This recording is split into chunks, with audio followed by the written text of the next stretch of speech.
So there's two things that happen in the contradiction. So the first is the contradiction between two other points of view. How I deal with that, Michael, is what I do is I look at what is the benefits or what are the things that I perhaps agree with from both of them. And I try and put myself in a position to try and understand where that author has come from, of how they've come up about coming up with that analysis or that theory. But I look at the benefits and the pros and the cons from each, and I weigh them up against each other.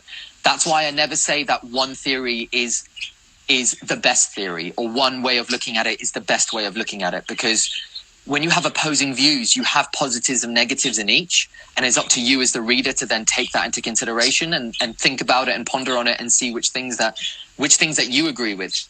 And that comes to the second point, which is actually reading things that are opposed to your own personal point of view. The way that I deal with that is I'm very open-minded when it comes to reading a certain book. And I also understand that there are going to be things that I disagree with, but that doesn't mean that I don't read it.